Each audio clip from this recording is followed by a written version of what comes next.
fast, sitting here praying that this night's gonna last. You got it all on tap, I'm loving your vibe, always have your back. We like all the same tracks, listen all night in the sheets all black.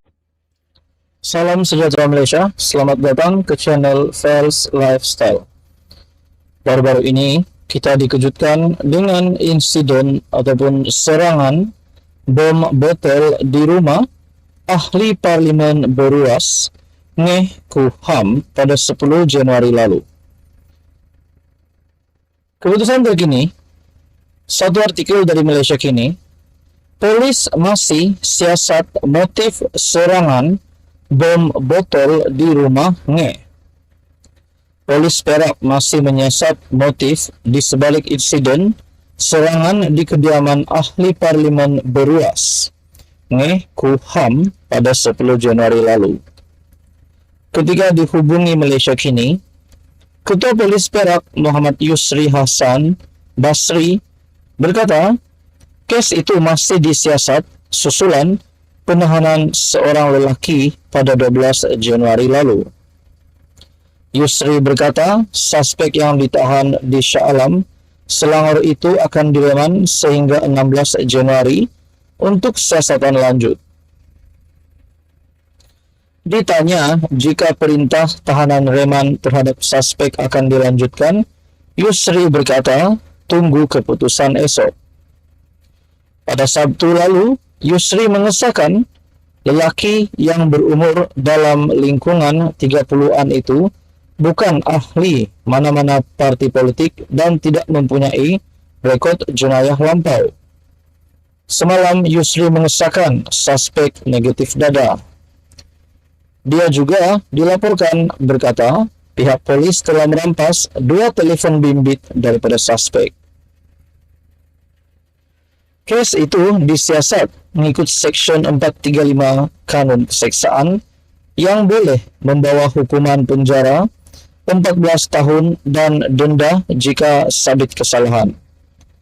Dalam kejadian awal pagi pada Rabu lalu, 3 buah kenderaan milik Ngeh, termasuk sebuah Mercedes-Benz dan bumbung anjung rumahnya di Air Tawar, Manjung, terbakar akibat serangan bom botol atau Molotov cocktail. Bagaimanapun, tiada kemalangan jiwa dilaporkan. Susulan kejadian itu, Ngeh berkata, dia memaafkan individu yang melakukan serangan itu, namun menyalahkan komponen PN yaitu PAS dan Bersatu kerana mencetuskan ketegangan yang membawa kepada insiden itu. Bagaimanapun, pemimpin PAS dan Bersatu membidas pemimpin DAP Perak itu atas dakwaan berkenaan. Sebelum ini, berbagai pihak termasuk pemimpin PN mengutuk insiden terbabi. Sekian saja, teruskan bersama di dalam channel ini untuk info yang seterusnya. Halo semua, apa kabar semua penonton yang menonton video ini? Tuan-tuan dan puan, selamat datang ke channel Fels Lifestyle. Terdapat satu lagi isu menarik yang saya nak kongsikan kepada anda semua yang menonton video ini. Saudara-saudara, rupanya setelah disahkan bahawa banyak penafian berkaitan dengan langkah Dubai, langkah untuk menjatuhkan kerajaan perpaduan pimpinan Datuk Seri Anwar Ibrahim. Rupanya, selain langkah Dubai, masih ada terdengar gerakan-gerakan lain yang cuba untuk menjatuhkan kerajaan perpaduan.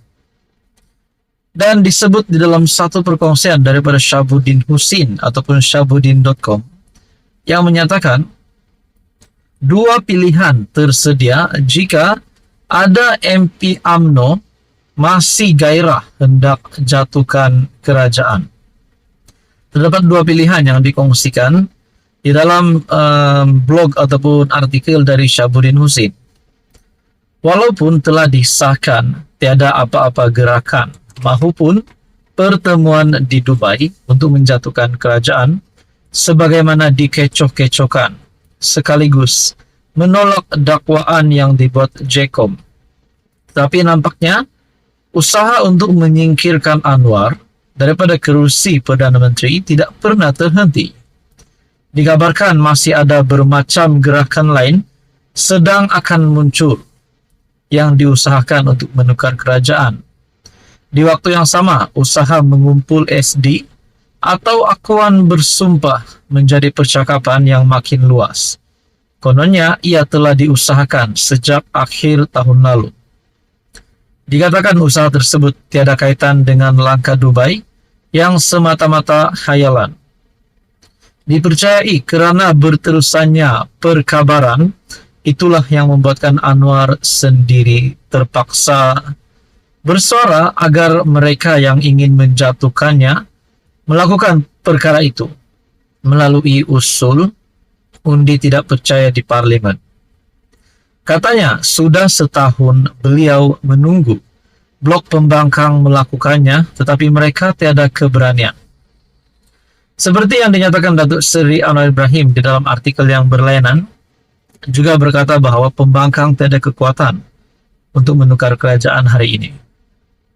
Dalam perkongsian daripada Syabuddin lagi, barangkali berkongsi kebimbangan dengan Anwar, UMNO memberi amaran kepada ahli-ahli parlimennya bahawa adalah satu kesalahan jika ada di kalangan mereka yang ingin mengambil pendirian berbeza daripada ketetapan parti.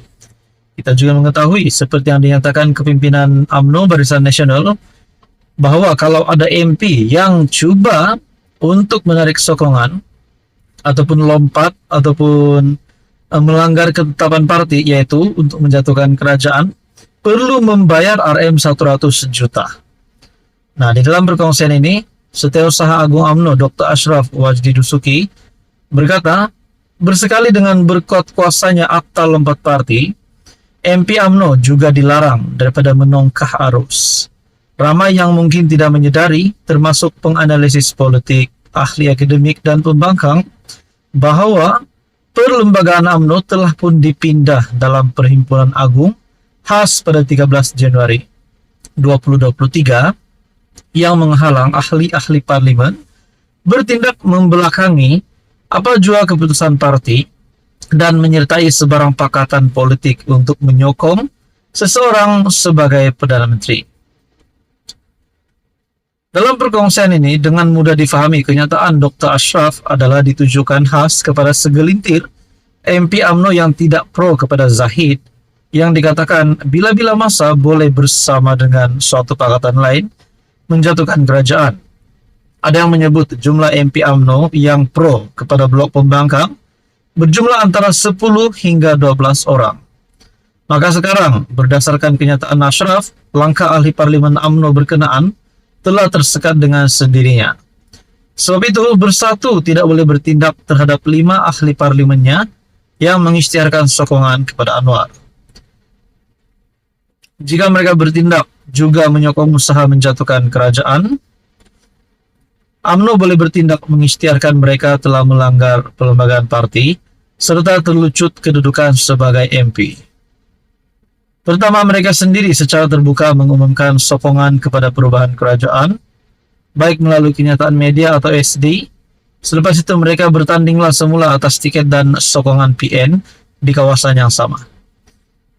Isu paling besar cuma satu, cukup beranikah ahli-ahli parlimen UMNO yang tidak pro Zahid Hamidi untuk mengambil salah satu tindakan tersebut. Jadi mana satu menjadi pilihan bagi MP UMNO yang coba membelakangi peraturan parti, yaitu menyertai pakatan untuk menjatuhkan kerajaan hari ini. Saudara-saudara, tuan-tuan dan puan, apa komen Anda? Sekian saja, teruskan bersama di dalam channel ini untuk info yang seterusnya. Mohon bantu channel ini dengan menekan butang like, share, dan juga subscribe.